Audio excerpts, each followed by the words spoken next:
Under 19-এর সাথে যদি এখন মাহমুদুল্লাহ রিয়াদের মিলান তাইলে হবে না আরে সো কেন আমি বলবো যে বুড়ো হয়ে গেছে বা ইয়ে গেছে সো পরপর 2 বছর আপনি যদি রেটিং দেখেন, হ্যাঁ, সো দেখবেন যে ইয়াংদের চেয়ে যে টিমটার মধ্যে বেশি এজেড প্লেয়ার আছে তারাই চ্যাম্পিয়ন হয়েছে। স্যার, একটা বিষয় যে হচ্ছে কি যেটি বলছিলেন এজি প্লেয়ার, সবচেয়ে বড় বিষয় হচ্ছে কি ফিটনেস। আপনি কিছুক্ষণ আগে মার্ক করছিলেন আমাদের এবারের বিপিএল এ, আপনি এর আগে এনসিএলটা হয়েছে, আপনি খুব প্রত্যক্ষভাবে দেখেছেন।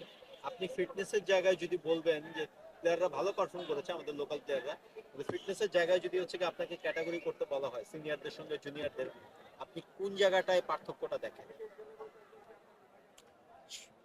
ব্যাপারটা হলো যে আপনি আন্ডার 19-এর সাথে যদি এখন মাহমুদুল্লাহ রিয়াদের মিলান তাইলে হবে না। হ্যাঁ, সো কিছুটা তো রানিংয়ের ক্ষেত্রে আসবে বা অন্যান্য যেই ফিটনেসের যেই বিষয়গুলো আছে, হ্যাঁ, তার বয়সে তার ওই ফিটনেসটা যদি ধরে রাখতে পারে ওই বয়স অনুযায়ী, সো আমি বলবো যে সে অনেক ফিট। আর এই বিপিএলে আপনি মাহমুদুল্লাহর ফিল্ডিং দেখেছেন, সবচেয়ে বেশি ইম্পর্টেন্ট সময় ক্যাচ ধরেছে এবং আজকেও একটা চার সেভ করেছে। সো এই ফিটনেসের কথা বলছি, আমি ওই ফিটনেসের কথা বলতেছি না যে শান্তর সাথে দৌড়িয়ে এসে পারবে।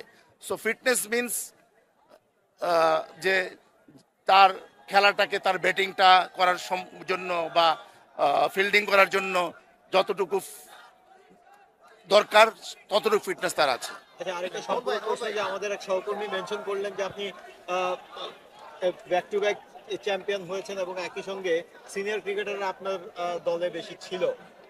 একজন কোচ হিসেবে এই যে আপনার যে ক্রিকেট ফিলোসফিটা সিনিয়রদের মাঝে দেওয়া এবং সেখান থেকে রেজাল্ট বের করা, এটা আপনার জন্য ফ্রম বিগিনিং এই টুর্নামেন্টে কতটা চ্যালেঞ্জিং ছিল? বিকজ অফ শিরোপা ধরে রাখার একটা প্রেশার নিশ্চয়ই ছিল।